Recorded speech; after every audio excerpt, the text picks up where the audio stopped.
was in, Future Business Leaders of America in high school. I wasn't really in it, but I wanted to show up for every club photo and get in the yearbook more than anyone else. And I succeeded. My senior year, I was in the yearbook more than anyone else.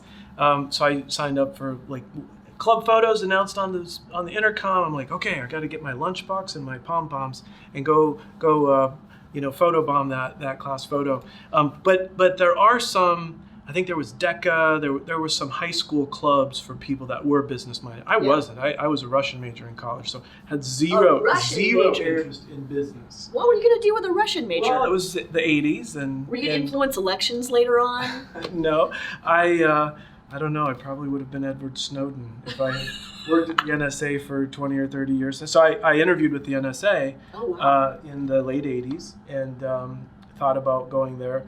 But my brother had started a search engine company in the mid '80s, and it became the top desktop search engine in the U.S. And years before Google, 10 years before Google. So he hired. What was it? It's called Folio, and every major reference publisher, legal reference, law reference, computer reference, like all the WordPerfect and Novell software manuals were all full text searchable. And I learned how to code. And I became the data prep engineer for all of our biggest publishing clients. The IRS regulations, all of those millions of taxpayer information things, we put it in a CD-ROM and made it every word searchable. Nice. So it was a really cool start to my tech career. I learned how to code and I realized the power of search engines. And then of course, I left and became a CD-ROM publisher. So it was I was an accidental entrepreneur. Yeah, me too. Accidental entrepreneur, but I would also posit a genetically pre-programmed entrepreneur. How's that? You have some kind of 2 generations before me of entrepreneurs. Okay. Always had the inkling, but I let fear stop me for a really long time until I got a kick in the pants where I had a choice. I could either focus on destruction or focus on building something positive, and I chose to put my energy and the $3 that I had left into building something. Well done. Glad you're part of the builders. Yeah, exactly. I get bored if I'm not building. Yeah. But you're building something now. I am, and so I would have stayed at Gallup my for the rest of my career. It was such an incredible company. Gallup is known in the whole country as the polling company. Dr. George Gallup invented polling, but people don't know that Dr. Don Clifton, whose son Jim is now the chairman and CEO. The Clifton family bought the Gallup organization in 1988. And, I think Rupert Murdoch, CBS, other big media companies wanted to buy the Gallup poll. Like, what a great thing that would be to own it, right? Sure. As a journalist, it gets quoted every day all across the world. And but the Clifton family from Nebraska had, Don Clifton was a psychologist and a researcher and then became a business person, to identify human talent and help create selection instruments so that every employer could hire top performers for every role. Awesome. And so it's not a generic assessment. It's like they'll go into Disney, they'll study all the top performers in any given role, and they'll create a custom selection instrument so that when you have applicants, thousands of people want to join this company, we'll take this assessment and if you're wired not only like our top performers, but if you're wired to fit into our culture and thrive in our culture. So it's really an assessment that measures fit to role plus fit to culture. Nice. And so they've done this. They've helped millions of hiring managers hire the right people, teachers, nurses, and people in all kinds of sectors in the industry. But before Don Clifton passed away in 2003, he wanted to create an assessment that was more like a general purpose assessment to help every human being reach their full potential, identify their areas of greatest talent. Now, you talked about destruction versus building. He was a World War II navigator and did a lot of bombing runs. I think, 39 or something bombing runs over Europe and maybe North Africa. But destructed, a lot of destruction. Yeah. And he was 20 years old at the time. Wow. Being the lead navigator on these very intense bombing runs, including very low altitude ones where there was a lot of risk. But he finished the war, and as his father tells the story, he was tired of destroying things, and he wanted to build something amazing. And so 50 years of research in psychology and building assessments to help people hire the right people, put them on the right seat of the bus, as Jim Collins would say. Yeah. But the StrengthsFinder assessment, which he invented, is so scalable. It's now been taken by 21 million people.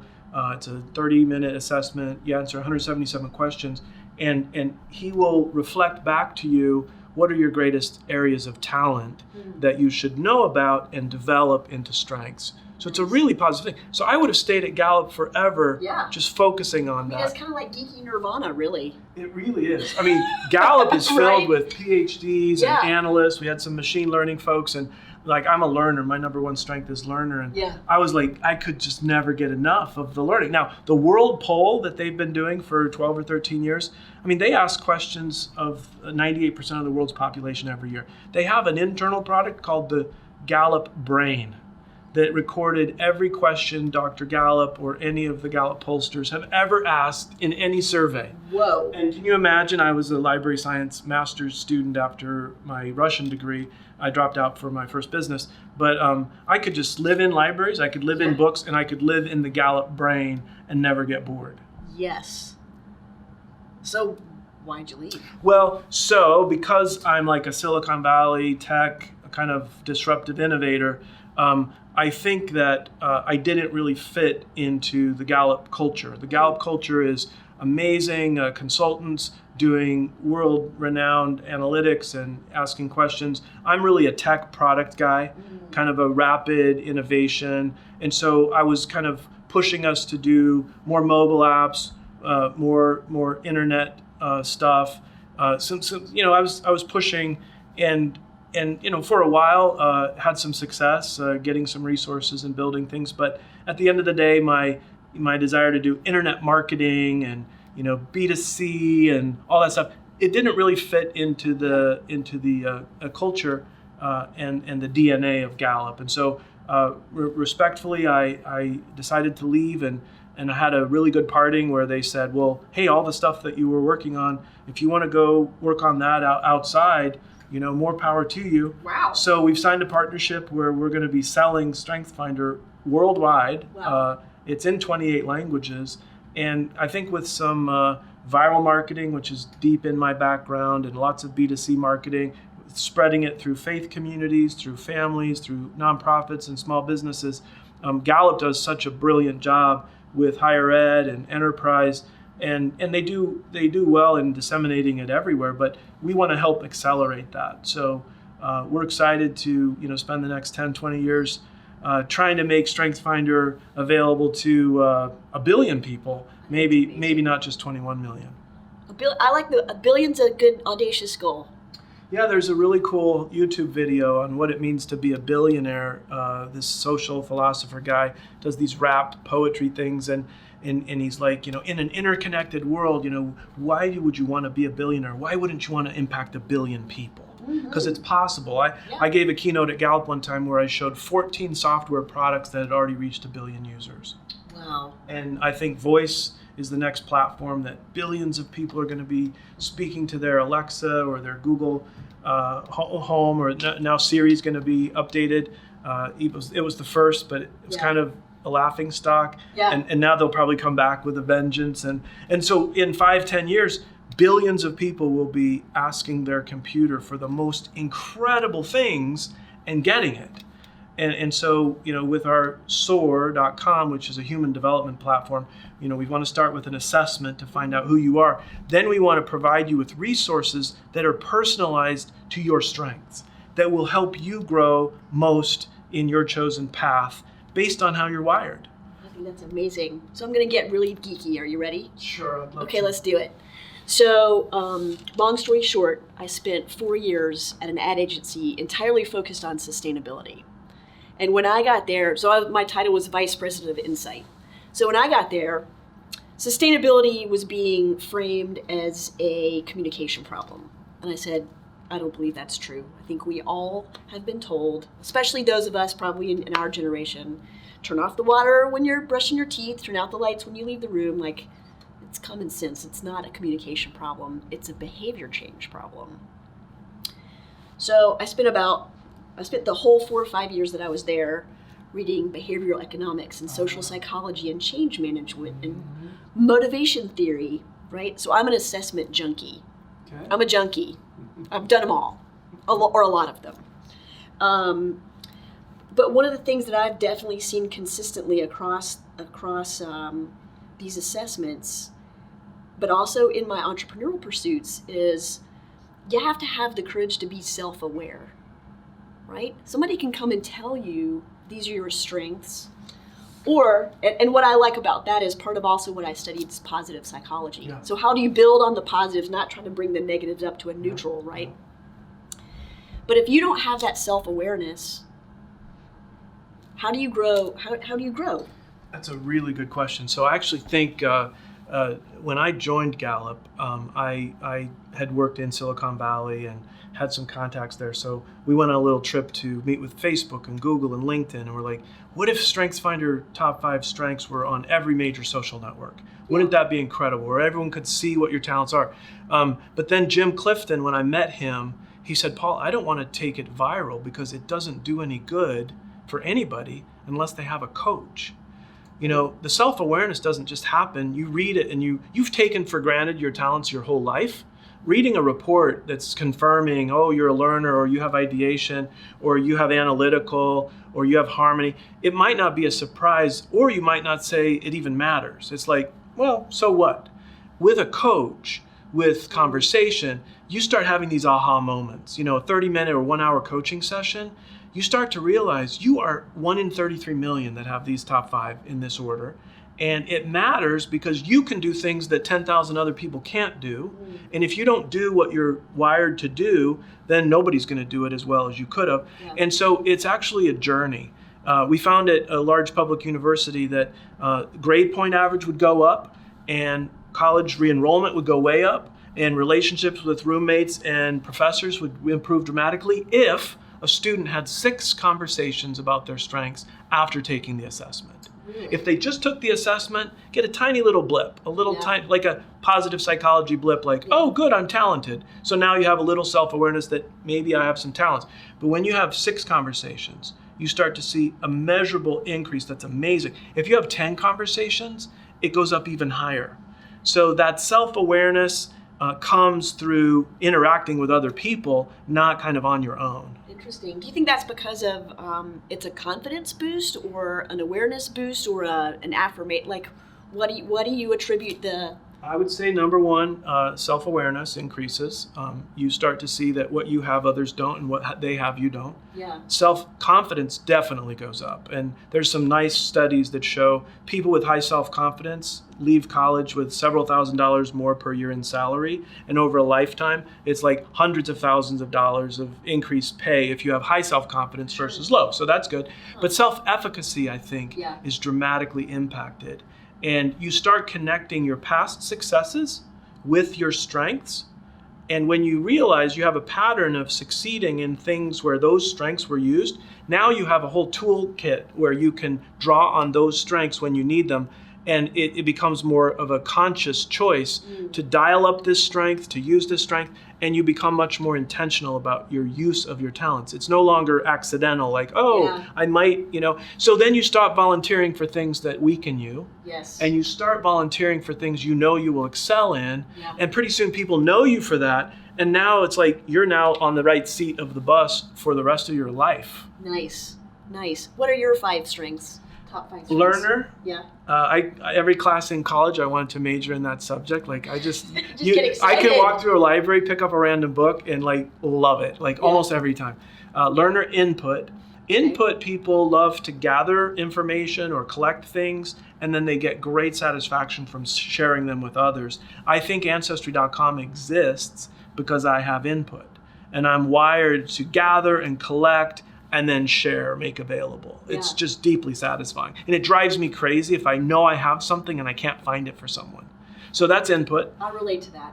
Okay, you may have it too. Ideation is my third, and it's my favorite. It's like constant brainstorm creativity. Intellection is my fourth, and that's like deeply philosophical thinking. I love long car drives and long airplane rides, and I love deep intellectual conversations about things that really matter. So that's my fourth. My fifth is strategic, where you're always looking for plan A, plan B, plan C. You want to pick the best path going forward, but you always have multiple options going forward. Nice. This is going to sound like I'm sucking up, but I honestly like ran out of time to go find my Gallups, but I've done it. I said I'm an assessment junkie. Okay. Right. I've done the Myers-Briggs. I've done the Enneagram. I recently did the Berkman for this position, and a long time ago I did the Gallup Strengths Finder, but I couldn't like excavate it in my journals. But I think I have some of the same ones that you do. Cool. Yeah, right? I like that. Actually, I was at a conference in Silicon Valley, and I just hit it off with this Ukrainian entrepreneur. We just talked for like an hour. Like we're almost finishing each other's sentences. And I'm like, I'm going to send him the strengths assessment. Yeah. So he took it, and we had 4 of the same top 5. See, that's great. I think there's something about humans, I would call it sympathetic resonance. In the musical field, if you've got instruments and like a tuning fork, there's this wavelength. And so you hit the tuning fork and this thing. I think people are more like that than we realize. Yeah. One interesting example is my favorite professor in college. My wife had him for a college class too, and he was her least favorite professor. So she would rate him a 1-star on Rate My Professor if it had existed in the 80s, and I would rate him 5 stars. So what does that give us? A 3-star average on Rate My Professor. Okay, students, do you want to take this professor? Well, if they're like me, they will love this professor. If they're like my wife, they won't like this professor.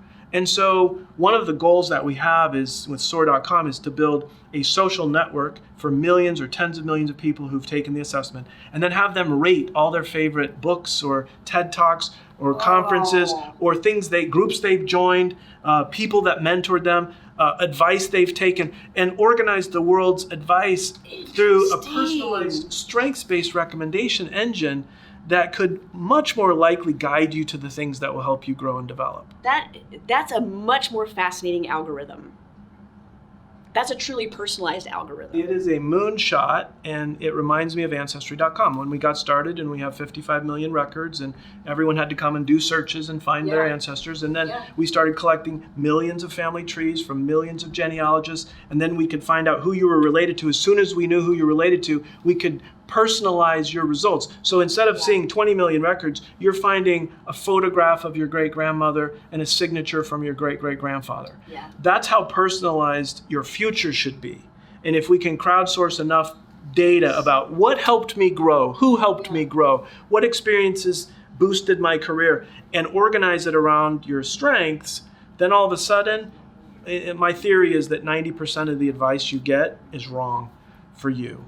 It's always intended to be well-meaning from a person who's successful. They're like, hey, Karen, if you just do this, this, and this, you'll be successful. Because that's what I did. Sure. Every book, every speaker, everyone's doing that. Yeah. I'm like, not so much. If you're wired just like them and in a situation just like them, that's really good advice. But if you're not wired, if you're an A flat and they're a C sharp in terms of like what works for them, their advice is going to backfire, and you're like, oh, I suck because I can't follow Karen's advice. Like, I'm trying to be like Karen and I can't. So Don Clifton observed that many people get destroyed in their confidence, in their hope, because we expect things of them that are not aligned with their natural strengths. Absolutely. So when you're building a team as an entrepreneur, it's important to think about, I need this set of skills here, and this set of skills here, and this set of skills here. And culture, obviously, in a startup is super important. So I love the application, especially to crazy startups that are just getting started and starting to build a culture and starting to startup world, as you know, is insanity anyway. So what are some of the strengths that you see and you've seen in your experience that most serve all of us crazy entrepreneurs and innovators? You know, it's interesting how quickly the mix of strengths needed changes. Because in the very early pre-revenue stage, I mean, you've got to be bold and have like activator and ideation, and you just have to, achiever, you have to get stuff done. Mm-hmm. But as soon as you start to get customers, now you need relationship strengths and influencing strengths, strategic strengths. I mean, so it's really quite, it changes radically and quickly. And some people can adjust and fill this role and then this role, but over time as you grow, you go from a few early generalists that can wear multiple hats. I think that variety of things that you can do is really helpful in an early stage. And then when you hire your 10th or 12th or 15th, you're now hiring a specialist who's better at that one thing than everybody else. Yeah. And as you start adding specialists, you start to see velocity in every area that matters. And it's really exciting to get to 50, 100, 200, 400 people where you've hired really top-notch people in each role. And the early folks really have to do a lot. It's a quite a varied role when you're the first or second or fifth person. I'm gonna ask you a hard question because we're having a good conversation. What's the hardest lesson you ever learned about yourself? Well, that's a really good question. I've answered it publicly recently, but that was a very personal relationship thing. I think this is a business context, so I think I want to answer it. Sure. Hardest lesson in a business context. I think it is the reality that everyone is wired so differently, and that everything I love about learning, about ideation, about creating is actually, much of it is threatening to other people. Yeah. And I definitely lacked self-awareness for 10 or 20 years running and growing these companies. I narrowly looked for talent, technologists and marketers. I didn't value HR people, organizational people. I didn't like meetings. I thought they were a waste of time. I used to calculate how many dollars we're spending for this 2-hour meeting. This is ridiculous. I was so immaturely imposing my own patterns of how I think, act, and behave, expecting everyone else to be like me, assuming that would be a good thing. Right. If everyone could just follow along. Paul's got a new idea today. So I lost control of Ancestry really early and lost control of the culture, and it was my own fault because I didn't understand the range of human talents. And so what I'm trying to make up for lost time now. I mean, I can't go back and fix 20 years ago and intentionally build a great culture where every person is welcomed, onboarded, and allowed to thrive in their career, where everyone's valued for the unique contribution they make. I blew it then, but I have now since found some amazing entrepreneurs that didn't blow it. And they used the Gallup tools to build some of the world's greatest cultures in workplaces. And now what I want to do is make sure every startup, every early stage, mid-stage startup doesn't ignore these powerful tools because they change the culture permanently towards this positive growth culture.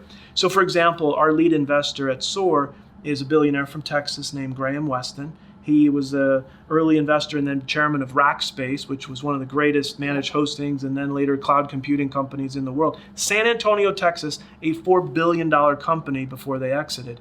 7,000 employees knew their strengths and had them on their name badge. Every team they formed was based on strengths.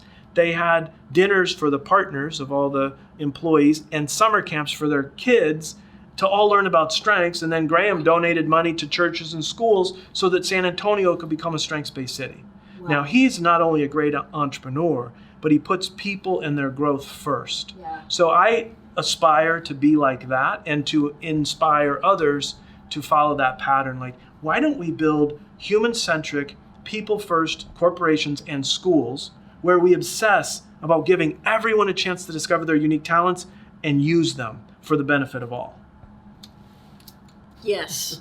Why don't we do that? Let's do that. Well, there's something called Wall Street and quarterly earnings reports and big layoffs. Yes. And thanks to Jeffrey Pfeffer, a Stanford professor who wrote a book last year called Dying for a Paycheck, we can now quantify the death toll whenever there's a massive layoff in corporate America. Wow. There's heart attacks and strokes that happen to people years before they would have happened otherwise because of the stress and anxiety from a mass layoff. I believe that. So isn't it interesting that corporations often don't grow people, they actually harm people. So much of people's self-identity often is so tied up into work. And if you're not growing as a person at work, really you're stunted. Correct. Right? Yeah. One of the things that I struggle with, and you know, I don't have a 7,000 person team. I have a 4-person team. But we just doubled from 2 to 4. Congratulations. But thank you. 100% growth. Can't argue with that. But I've led bigger teams before. And one of the things that I see a struggle in sometimes is you've got this big vision, that's whole organization pushing forward, pushing, right? Dragging sometimes maybe a city behind you, right? And then I anyway get very invested in everybody, or try to be. I hope I'm at least a benevolent dictator, right? But how do you as a leader, and by that I mean you as a leader, prioritize the big strategic imperatives with that emphasis on developing each individual, because they're both really important? Yeah, it's a fantastic question. I'm probably not good enough at it yet. What I've done is hired coaches to coach every employee, to help them understand their strengths, to do individual and team coaching sessions. So I'm making self-awareness a high priority for every employee. One of our investors actually gives the StrengthsFinder assessment to every applicant at their company. Actually, they make them buy it and take it before they interview. And if they are not hired, they don't use it to decide who to hire. They use it as a conversation starter. If they don't hire the candidate, they give them a free 1-hour coaching session to help them grow. No kidding. Yeah, it's amazing. How enlightened. I know, it's fantastic. It's Nick Greer from Scipio. I keep telling him, hey Nick, you're the next Graham Weston. You're building this company with all about people. That's awesome. So I think what I do is my goal, I think, is to vision and inspire, and not to manage people day to day. I'm not very good at it. I tend to ignore people, and I don't like meetings, and that hasn't changed. My values around people has definitely changed, and I'm willing to invest, but give them coaches and managers who are naturally gifted at developing them. Don't pretend that Paul is, this idea guy, this librarian entrepreneur is going to be a good, personal coach and developer. I'm not. But I value it a great deal, so I can put the right people in those seats. But then I was at a conference in Ojai, California in January, and the guy who's in charge of the next NASA mission to Mars, it's the return mission where they're going to get soil from the planet and bring it back. So he has to coordinate, tens of thousands of people to kind of make that happen. But also the guy at Disney, they're friends, the guy at Disney who built the Avatar amusement park area, and I think is doing Star Wars now. He had tens of thousands of workers building that entire area of Disneyland or Disney World, and he couldn't micromanage the details of anything. So what they started with, and this was super inspiring for anything that's like this big moonshot, you have these core principles and values, and you teach them constantly, and every individual gets to then make day-to-day decisions, design decisions, production decisions, support decisions based on, does it fit into that value system?